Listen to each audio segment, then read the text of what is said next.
Hello, people. Welcome to One and a Half Brains with me, Len, and my co-podcaster Ollie. Hey guys. Today, we'll be talking about influential companies.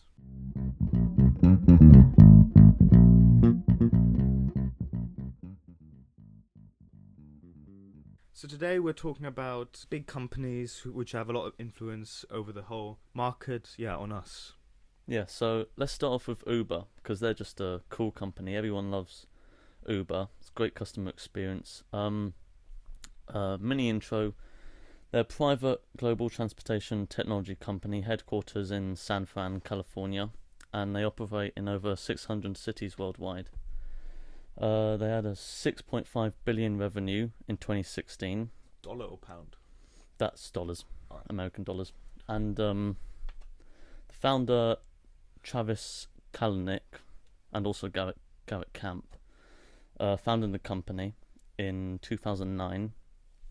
But of course, I'm sure you've heard Travis Kalanick received complaints about sexual harassment and then resigned from Uber. Did he get done for sexual harassment or for sexism in the workplace?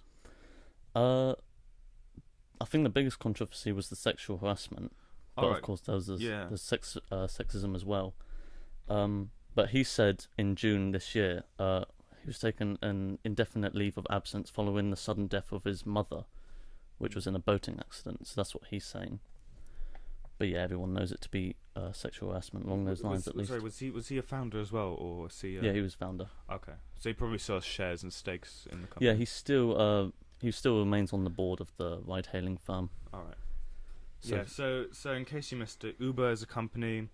Basically like a taxi company. You download the app on your phone, and then wherever you are in one of the cities which they operate in, you just go on your phone, go on the app, the Uber app, and type in the destination and request a cab. They've got 4 or 5 different versions you can go in. So there's like the normal Uber, which is just the cheapest one. Is just like a sedan, like a VW. Like a VW. And they can go up to like Uber Black, Uber XL. More luxury. Yeah, they're bigger cars. They're more luxurious, but again, they're more expensive. So Yeah, but that's another thing why we love them, because you have the variety of exactly options that you can pick to travel in. Yeah. So when you use the app, it's you go on it, you type in your destination, you request a cab, and you pay up front. But not in London anymore. Oh yeah, not in London. We'll get to that in a second. But yeah, you pay up front, which just makes it super convenient when you arrive at your destination, because there's no faffing around with getting out the right change or doing it with card or anything, like in a black cab or just taxi wherever you live, which can take quite a while, and if you're in a rush it sucks. But with Uber, yeah, you pay immediately and you're at your destination, you get out, and it's quick and easy, quick and simple. Yeah. Now, yeah, Uber in London. So the London-based unions, politicians and rival services clashed with the Silicon Valley giant, which of course affects us. Yeah, it really affects us. Because whenever we want to go downtown London, our preferable choice of transport would be Uber. Would you say it would be? Yeah, I definitely would. Definitely better than Tube or black cabs. Well, I was going to say, I do use the Tube quite a lot when I go to London. But I've lived here for 8 years now. I've used a black cab once. I've used Uber so many more times. And it's so simple. And are there any rival companies that still operate in London? Do you know? Or is it just black cabs now? Black cabs and like private hires? I'm not aware of any other. Yeah, just private hires. Because I checked, and you know the ride, like the Uber main's rival in America, Lyft. Have you heard of them? Yeah. Yeah. They're only available in America at the moment, which kind of sucks. But I don't think there's another equivalent to Uber or Uber style in London at the moment. So yeah, it's frustrating. Well, it was said that they're not allowed in London anymore. They got their ban because Uber unfairly skews competition, and that is not done enough to crack down on incidents of violence involving the drivers. So it's a whole health and safety thing, really. But there was a similar thing to this that happened in Austin, Texas, about a year ago, where the city banned both Uber and Lyft, both these ride-sharing companies,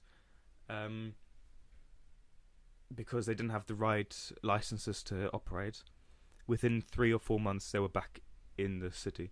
So that's my hope, that within a couple months that Uber will be back, because it's quick, it's easy, it's fairly cheap compared to black cabs as well, and it's just a lot more comfortable than the tube.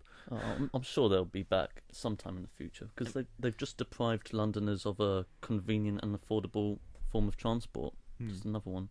Well, it's funny because when you use a black cab or when you use a taxi in a place which operates with Uber, a lot of the taxi drivers always moan about Uber and how crap it is. Yeah. And actually, it just advertises Uber more, because when you sit in a cab and they just keep moaning, it's like, oh, just be quiet, please. I just want to enjoy, or just want to get from A to B. With Uber, it's just, you don't have to talk. It's you don't just have to do a anything. great It's just, customer experience, isn't it? Yeah. if you're in the 'Cause mood for a chat, they'll chat with you. It's great. they know your name, they know where you're going, they've got sat nav, Exactly. no hassle. The only problem would be the London traffic, but you can't avoid that. Yeah. But it was 3.5 million people that used Uber in London, and because of the ban, they've put 40,000 licensed Uber drivers out of work. That's the thing as well. 40,000 people. Yeah. That's a lot. And they were all, not all, but a lot of them were doing this full time. Because Uber were paying also more than the minimum wage, so it was also a good job to have. And fairly easy job, just driving. And the fact that they now 40,000 people are either out of work full time or just have that missing source of income, it will affect these people, affect their families. They'll have less money, and a lot of these 40,000 people, they'll be now worse off now that Uber's gone. And at the end of the day, it even affects the city itself, because if these 40,000 people don't have a job or have less money, they'll have less money, so they'll be paying less taxes, which will in turn affect London's revenue. Yeah. Think about it, because London will get less taxes from these people. So at the end of the day, it just comes back to London City. But because it's the driver's own vehicle, it forces a lot of trust to be put into this company. But they did demonstrate a lack of corporate responsibility in relation to a number of issues which have potential public safety and security implications. And the TfL, who's responsible for Transport for London, that's what it stands for, had done the right thing by putting public safety first. That's what they're saying. Yeah, but they say it's because of public safety, but I haven't heard of any public incidents regarding Uber in London in terms of like violence or so. So I don't even know where this came from. Yeah. I think it was mostly influenced from the outrage from the black cab drivers. Yeah, I do think that black cab drivers have had a big influence in this, big role to play, because at the end of the day, it's part of the London tradition, isn't it? It black cab to London is like yellow cabs to New York City. It's just something that fits. It's like you think of London, you think of black cab. Yeah. So if it puts black cabs out of business, I'm pretty sure it would affect London in a bigger way than it would affect than Uber leaving London would affect them. Yeah. So just a recap of why we love Uber and why we've included them: because they're innovative, their technology is great, the mobile apps, the customer experience is just fantastic and simple. Yeah, it's super simple to use. So yeah, our hope is that they return at some point and hopefully make our lives a bit easier. Yeah. Yeah, so I've done some research on Amazon. Of course, everyone knows Amazon. It's super easy. Powerful company. Yeah, it was founded by Jeff Bezos in 1994 as the first online bookstore in the world. Yeah. And it started out as a bookstore, but now it sells everything from, books to food, basically. In America, they are selling food now on Amazon as well. I'm not sure if it's arrived here in England yet. But they're a very large company. Their net sales in 2016 were 136 billion, That's an extraordinary number. They are the most popular online store in the US, which isn't a surprise, Yeah. to be honest. They're just so large. And I've got to say, Amazon, huge company. I use them nearly on a weekly basis. Don't know about you, Ollie. But it's just so simple to use. At times, so I find a bit dangerous.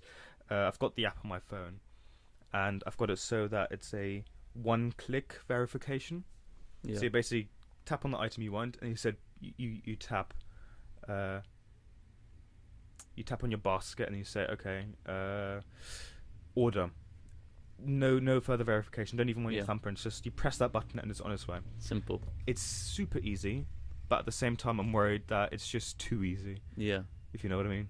You mean unsafe, unsecure? Not necessarily unsafe, but that I would become irresponsible and be like, oh, I could just buy this, and you press the button, and it's like, okay, I just bought it.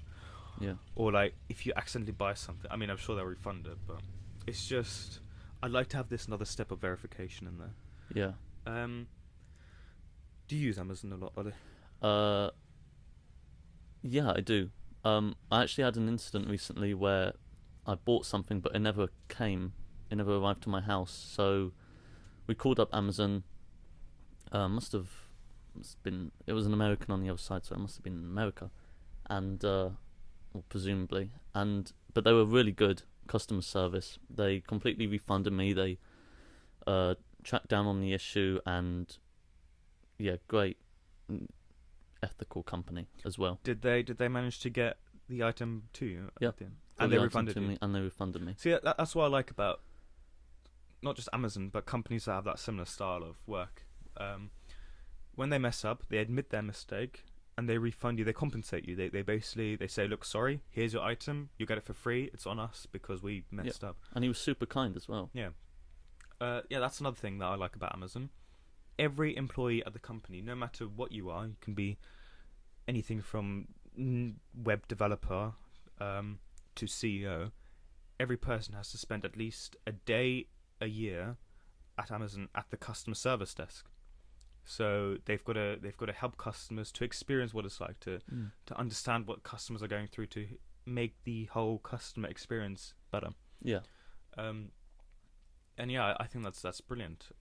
Especially from a company that completely dominates the online retail market. Well, Tesco, and not just Tesco, but a lot of these like supermarkets have a very similar thing where when you start working there, no matter what position, you do a certain amount of time behind the counter to just interact with customers, to understand your customer base better. And I think any company that does that, which forces anyone to see how to interact with customers, I think it makes the whole business a lot more geared towards a friendlier operation with customers. Yeah.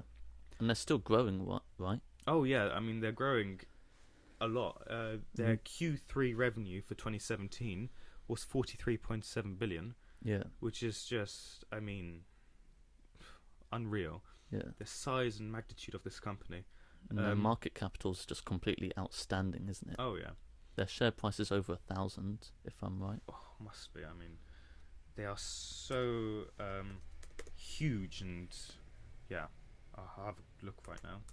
And they're also getting into the aviation business, aren't they? They're building their own planes, I think I saw. Yeah, the current share price is $1,125, which is that's a lot. But yeah, they are starting to get their own planes for cargo reasons. Yeah. What's that? Quicker delivery as well? I wouldn't say quicker delivery. I think it just makes logistics simpler. Yeah. It's going to be like DHL, where they have their own planes and they can just, it'll just be easier on the logistics side of things. But yeah, just an example of the magnitude of this company. When Amazon went down for 49 minutes last year, when the site crashed, the company lost out on £5.7 million in revenue. Less than an hour, and they lost 5.7 million. That is, I mean, ridiculous. Yeah. Didn't you say Jeff Bezos is now the richest man in the world? Yes, Jeff Bezos is in fact the richest man. He has got a net worth of something like 91.4 million. Yeah, I'm sorry, $94.5 billion. Wow. So, yeah. Overtook Gates and Buffett. Oh yeah, left them in his wake. But yeah, Amazon is one of those companies which I love. It's just customer service is great and it's just so simple to use. Yeah. Great company. So of course we couldn't do this podcast without talking a little bit about Tesla. There's so much hype surrounding them in the previous 5 years or whatever. Yeah. So, founded in 2003 by the man himself, Elon Musk. The legend. Yeah, and Martin Eberhard. They have $7 billion revenue. I'm sure, as you know, they produce high-performance electric sports cars and is backed by a number of high-profile investors. They went public in 2010. I was going to say, they don't just do sports cars, they do every sort of car now. They do 4 cars at the moment. Yeah. And they've got... their ranges... Their first car was the Tesla Roadster, wasn't it? It was a Roadster, yeah. That's a very interesting story. I don't know if you know about it. But the Tesla Roadster, they basically had all the technology behind it. So they knew how they wanted to do the hybrid car. But because this was in 2008, they didn't have the equipment to make the body for the car. So they made an agreement with Lotus. So the car looks like a Lotus sports car. But underneath it, it's all Tesla. Yeah. So yeah, since then they've made the Model S. Model S, which is a sedan sports car. I think it's the fastest production car to go from 0 to 60 miles an hour. Yeah. They've made the Model X, which is a 4x4 kind of 7-seater. Yeah, it's a 7-seater. Looks like a 4x4. Doubt if it's useful. It looks off-road.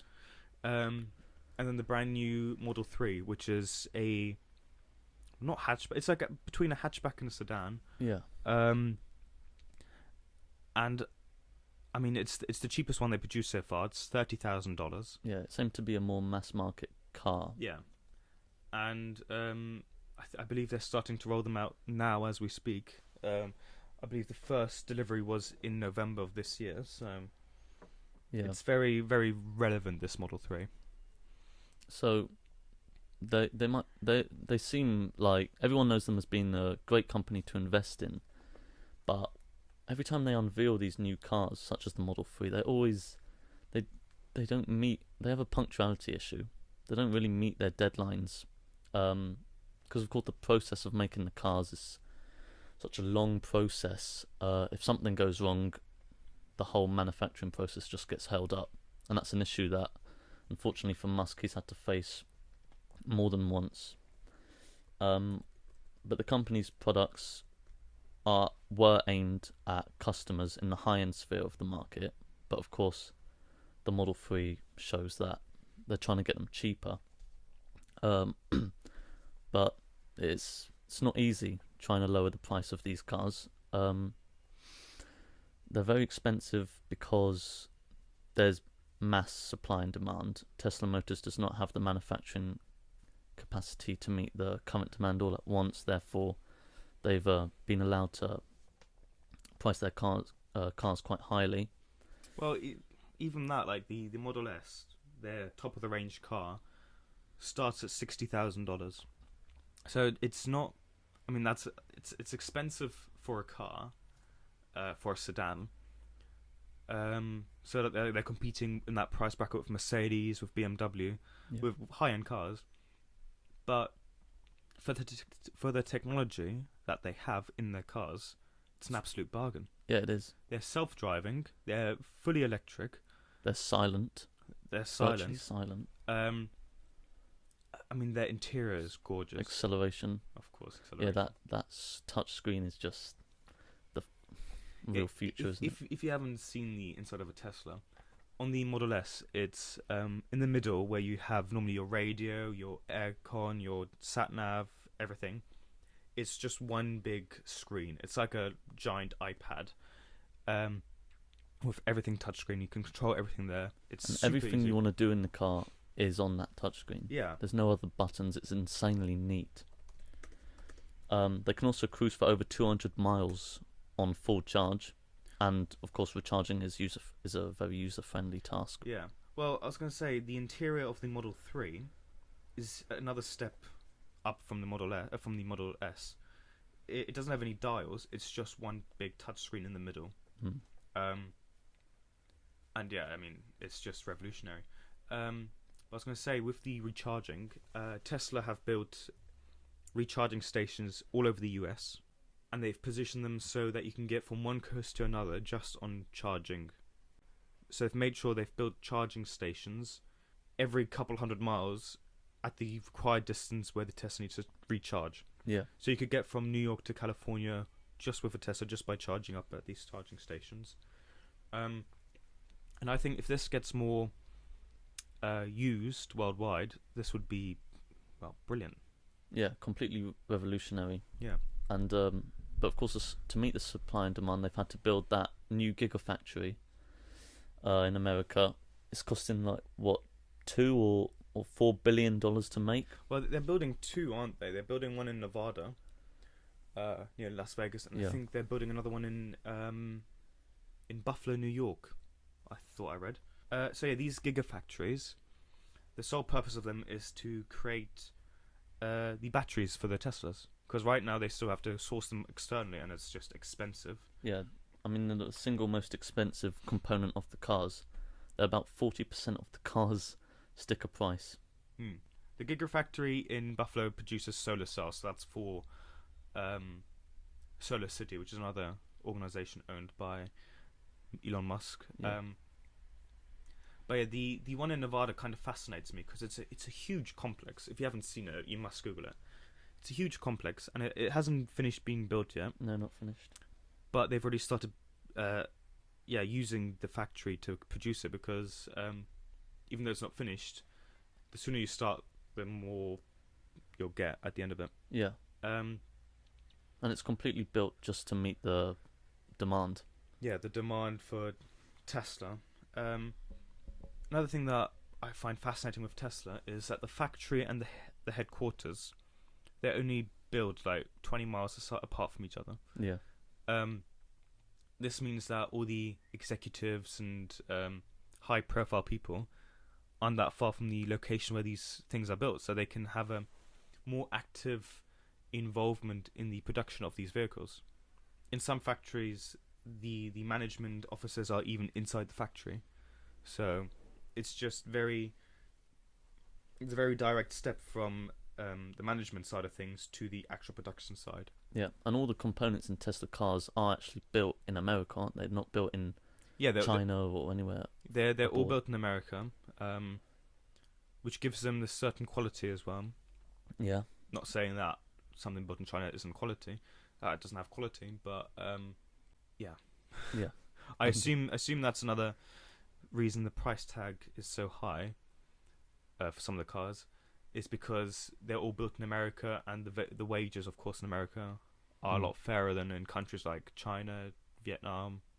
Yeah, and of course that's another reason why they differentiate from companies like Toyota or stuff. Yeah, but if you were thinking of investing in Tesla, which I'm sure has popped into mind at least once, do be cautious over their punctuality issue. Their manufacturing dates being delayed, and of course impatient customers. Well, they're currently trading at $302, which is, yeah, decent.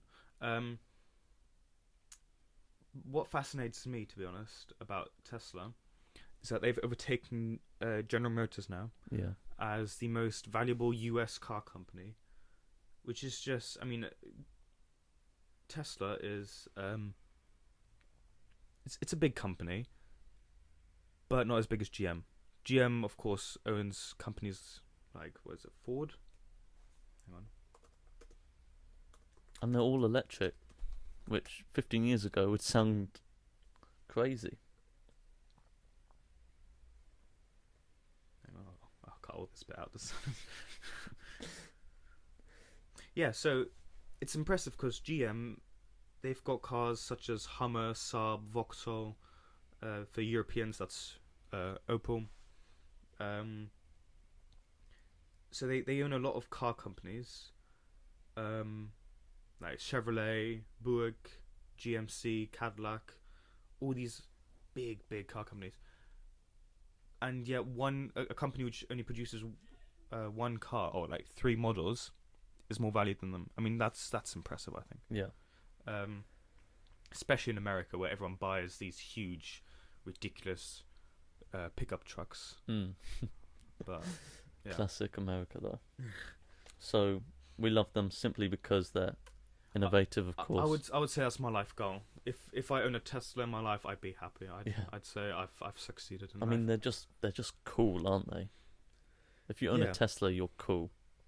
I mean, That's we live in a village with 9,000 people in it, so it's a very small village.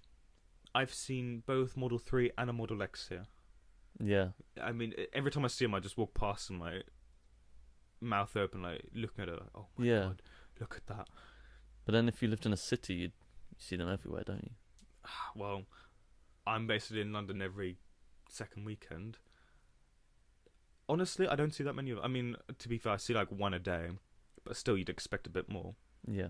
But yeah, again, every time I see them, I think that is a nice car. Mm. And of I course, would- they're environmentally friendly. Oh yeah, I would prefer a Tesla over Mercedes any day. Yeah. Just because of the technology behind it. Yeah. So the next company we want to talk about is the largest company, probably, that we are going to talk about here. Everyone knows it. Google. You use Google on a daily basis. Well, I know I do. It was founded by Larry Page and Sergey Brin in 1998. And it became the first website which categorized every other site on the World Wide Web. There we go. It was first made in 1998. And if you've ever used Google before, which I'm sure it's everyone that listens to this podcast, it's got a very simple interface. It's got the Google logo, then the search bar, and then the Google search and I'm feeling lucky button. Mm. And And that interface changes every day, doesn't it? Where the Google logo is. oh yeah, well they've got the Google Doodles. There we go. Where depending on what day it is, they have a special doodle.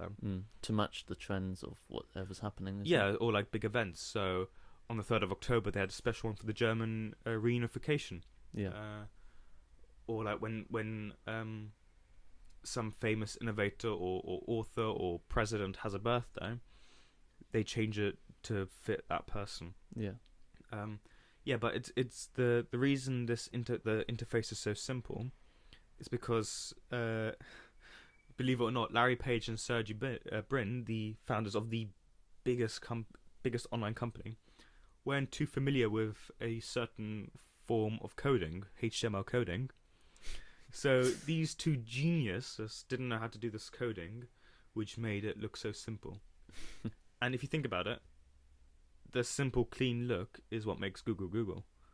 Because, I mean, you wouldn't want to use a website or web search engine which is like, all filled with rubbish. Yeah. The simple looks gives it the simple interface gives it a very clean look. Just the search bar, isn't it? Yeah. Well, they had to add in the copyright sign at the bottom so that the people knew the site had loaded. Because with one of their test groups, they were saying, "Oh, is this it? Has it loaded, or are we still waiting for something?" Because it was so simple. But yeah, Google itself is owned by a parent company called Alphabet, Yeah. which Larry Page is now the CEO of, and Sergey Brin is the president. So, Alphabet owns them. They made a revenue on Alphabet made a revenue in Q3 of 2017 of 27.7 billion. Wow. And it is the second most valuable technology company, valued at $676 billion. Take a guess which one's the most valuable one? What, the most valuable company? Yeah, technology company. It's the only one that's more valuable than Google. Facebook? Nope. Who? Apple. Oh, of course. Yeah, they're valued at 850 billion. Yeah. So, yeah, another 200 billion more than this. But yeah, Alphabet is the 8th most profitable company in the world. That's out of all companies. Mm. And, I mean, it's fascinating. Google themselves buy one company a week since 2010. A lot of them successful, like YouTube. They've made a ridiculous amount of money off YouTube. others more failures. So they bought Motorola in 2010 for 2 billion, sold it in 2013 for a lot less. I don't know the exact numbers, but they lost $1 billion or so on it. So yeah, not everything they do is genius, but a lot of it is. Just to emphasize how big this company is, Google went down for 5 minutes in 2013. So 5 minutes, Earth had no Google. The global internet usage dropped by 40%. Nearly half. That is ridiculous. For 5 minutes. 5 minutes, global internet usage went down by nearly half. That is outrageous.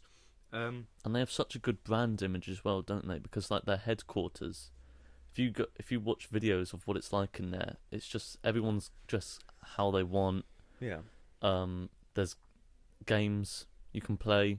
Well, yeah, the atmosphere in Google seems very relaxed and stuff, but there have been interviews with workers which say the demands of the workers are so ridiculous that people sleep there overnight in order to meet the targets. So on one side it's very chilled environment, on the other side it's the demands are so high.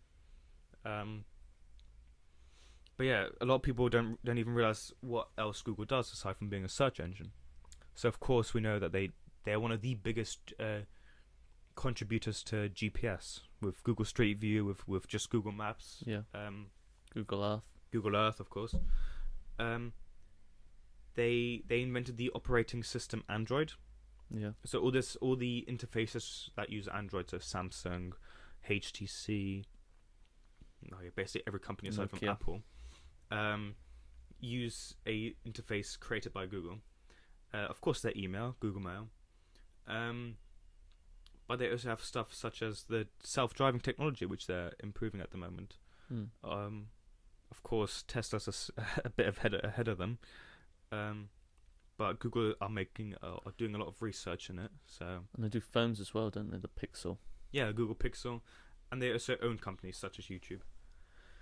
They work with Microsoft quite closely as well, don't they? Yeah.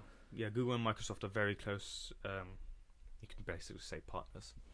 But just a example to show you how big Google is. If Google were a country, in terms of nominal GDP, it'd be the 19th richest country in the world. It would be ahead of Switzerland and behind the Netherlands. So that's basically, if you took all the GDP from Switzerland, you'd have to take the whole GDP of Switzerland and a bit to buy Google. That is ridiculous. They're more financially powerful than Switzerland. In terms of just normal GDP, they're the 65th richest country in the world. Yeah. Ahead of Slovakia. Apple must be even more. Oh yeah, Apple's up there. But yeah, if Google were a country, it would be ridiculous. Yeah. But yeah, that just shows the success of this company, which was just founded by two normal college kids. So if you have a good idea and we invent something, we could end up being multi-billionaires. This podcast. Oh yeah. Yeah, guys, share this podcast with everyone you know and make us billionaires. So, next company. Not as valuable as Google, but in my opinion, best marketing company in the world, so I had to include them in the podcast. Red Bull. Founded in 1987, they sell the iconic Red Bull... energy drink. Yeah, silver and blue energy drink. They completely dominate the extreme sport industry in terms of brand recognition and advertising. Their global revenues hit just shy of 5 billion euros, which is 6.5 billion US dollars in 2012, selling more than 5.2 billion cans of drinks in 165 countries. So, still very big. Their market share is huge as well. They completely dominate that. They have a 70 to 90% market share of energy drinks in over 100 countries worldwide. That's ridiculous. Yeah, but the thing I admire most about them is just their pure marketing. It's absolutely fantastic. Whilst you're talking that, I was thinking about catchphrases that companies use. So Red Bull is obviously the iconic, it gives you wings. Yeah. I'm trying to think of other ones. I can't think of other Coca-Cola's. Yeah, but what? Oh, this is bad. Sorry, Dad. What's Coca-Cola's slogan? Your dad works with Coca-Cola and you don't know their catchphrase. God. What is it? Yeah, you've got to Google it. Oh my god. What is Google's catchphrase as well? Google doesn't have one, does it? I'm feeling lucky. Oh, yeah. No. Oh my god. Yeah, don't listen to this part, Dad. Sorry. This is bad. Coke catchphrase. Something with happiness, isn't it? Open happiness. Is it open? Oh no, they've replaced that with taste the feeling. Taste the feeling, of course. Yeah. I'm not gonna lie, I didn't know that. I knew that all along. Of course I did. Because they got the adverts now where at the end they sing "Taste the Feeling." Yeah. I'm not gonna sing it because it'll be horrendous. God, that's bad. I know, like, aside from Red Bull and obviously I knew Coke. VW have Das Auto. Yeah. The German catchphrase. Yeah, I just had to think. And Audi have Vorsprung durch Technik, so that's. What does that mean? God, I'm German. What is this? Vorsprung. Oh my god. I've got to cut. No, I'm not going to cut this. You've had your share of embarrassing moments. It's time for me. Vorsprung durch Technik. Advancements through technology. Oh, I've got. Yeah, you've got. I'm sure it's something to do with that. Yeah, I'm right. Let's just say that. Yeah. Yeah, Vorsprung durch Technik. But yeah, aside from that, What's Nikes? That's a very. just do it. Just do it. Oh yeah. Of course. Yeah. So yeah. We, at the top of the heads, we could only name like 4, well, including Coke, 5. That's actually quite famous embarrassing, isn't it? Well, I'm totally embarrassed about the Coke one. But anyway, Red Bull's logo, they put it on any extreme sports events. It's all over it. Well, the whole Red Bull and sports thing is kind of fascinating because they're not like Coca-Cola, which sponsor the World Cup and the Olympics. They sponsor athletes. They sponsor they sponsor teams. More controversially, football teams. Mm. I don't know if you heard about the whole outrage in Germany. Red Bull have sponsored Leipzig. Red Bull Leipzig, they're called, obviously. And they started sponsoring when they were in the 4th division. And they've, gone from the 4th division to now Champions League in 5 seasons. So, Good step up investment. every season. Yeah, but a lot of German football fans, especially the hardcore like fan scenes, the ultras, hate Red Bull Leipzig because it's ruining football. Because in Germany there's this rule, it's called the 50+1.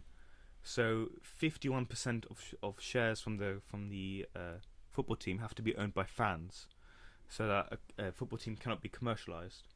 Oh. So your football team's Chelsea, innit? Yeah.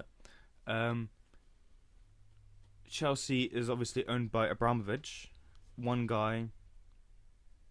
It would be impossible in Germany aside for Leipzig. So that's. I guess people have. I guess these ultras are somewhat jealous that Leipzig have gotten sponsored. Sorry. They knocked on the door. I didn't hear it. Wait. He's still there. Okay. I'll keep them intrigued. Yeah.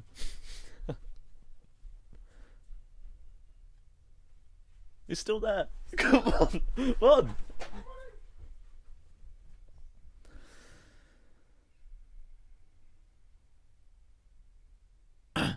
So, oh my god, I can't do this without Leonard. Boom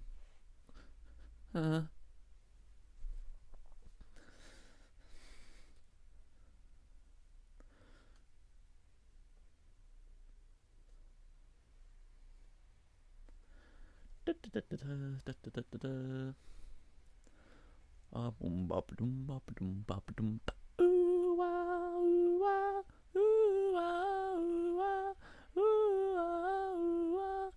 Why do fools fall in love? Why do birds sing so gay?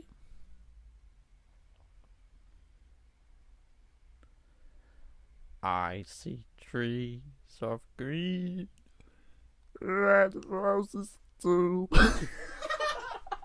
I was keeping them entertained. Oh God. I'm gonna look forward to listening back to this. You cannot include that.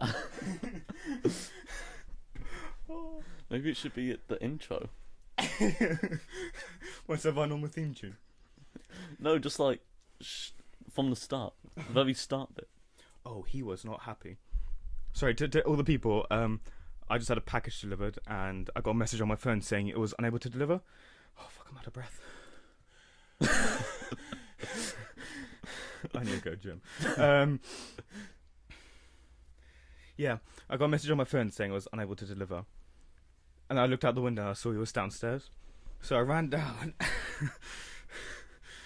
tried opening the door, it was locked, ran back up, got the keys, ran back down, and he was just there like, "You made me write out this bloody note." I was like, "Sorry."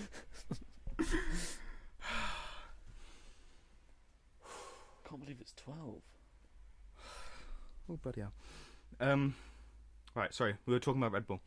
Yeah, so in German football, the whole them sponsoring a football team is very controversial. I mean, they're sponsoring other football teams like Red Bull New York, Red Bull Salzburg, so an Austrian team. But they don't actually get into football that much compared to other sports, more extreme sports. Yeah, but therefore, see what Red Bull do is they invest in something, and they make sure it's the best. Yeah. And then as soon as it's the best, they move on. Yeah. So Salzburg, when they invested in that a couple of years ago, I think they've won so many league titles at the moment. I think they've won like 9 in a row or something. Don't quote me on that, because New York Red Bulls are... New York Red Bull's fairly successful, I believe. I don't really follow the MLS. And then Leipzig, well, they got them from Division 4 into the Champions League. So now they're in the Champions League, they'll be like, okay, we don't need to invest in any more football anywhere else. We've got these 3 teams. We're just going to focus on these 3 teams. But they approach more fearless, dangerous sports. Yeah, they're very big in the skiing, aren't they? In the winter sports. Winter sports, bungee jumping, hand gliding, F1. F1, well, yeah, F1, of course, is the other one that everyone knows. They have their own team. They have their own team, very successful team at times. Toro Rosso as well. Toro Rosso, yeah. The main one is Red Bull, of course, which became good with Sebastian Vettel 5-6 years ago. Yeah. Well, they won 4 titles in a row? And Mark Webber as well. Mark Webber, yeah. Oh, I love Mark Webber. But yeah, they are very into extreme sports. Yeah, they do they host events just completely for marketing, like the highest ever free fall parachute jump. Do you remember that a few years ago, which was from 39 kilometers above the earth? Yeah, the guy who jumped from the stratosphere. Yeah, and they had the logo all over that event, and of course it gained mass publicity. This adventurous publicising spirit is a reflection of Red Bull's freewheeling corporate culture. And of course their decision to invest in Formula One is clear, as Formula One is associated with speed, fearlessness, adventure and style, all things that Red Bull wants customers to see in the brand. So you think of extreme sports and you just think of Red Bull. That's what they aim for.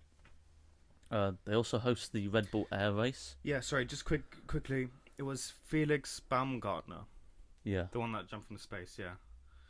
He's a maniac. Yeah. But that had loads of publicity. I remember. That was all on the news. The first guy to jump from space, that was, from the stratosphere. Yeah. That was great marketing campaign. Of course, yeah. And they host the Red Bull Air Race, as I was saying, which is considered to be the most advanced aerial challenge in the world and the fastest and most exhilarating motorsport. So they definitely had their brand recognition is definitely what they aim it to be. Yeah. Well, I can only think of a handful of competitors they have in the UK. Monster and Relentless being two of them. Yeah. Aside from that, Red Bull are fairly dominant in the energy drink industry. Yeah.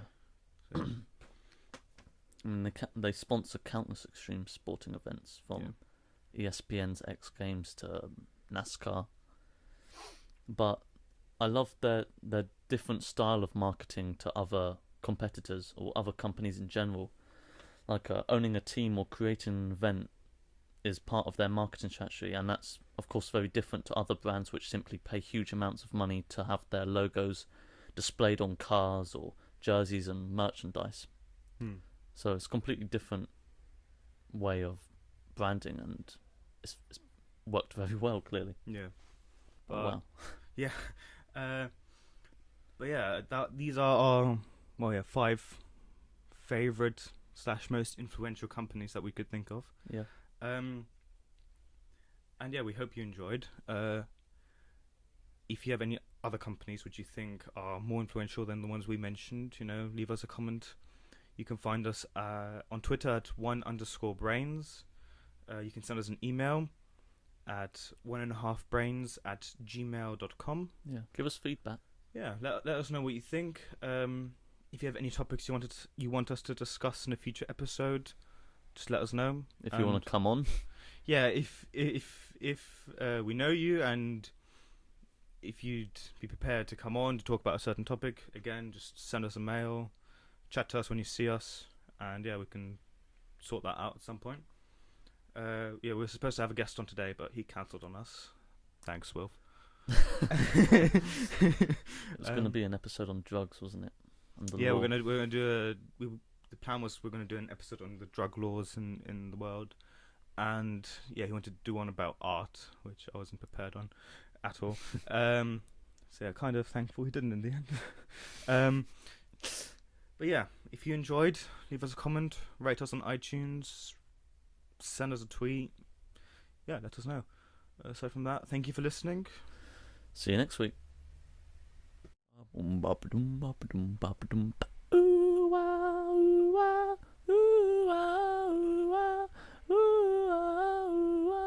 Why do fools fall in love? Why do birds sing so gay?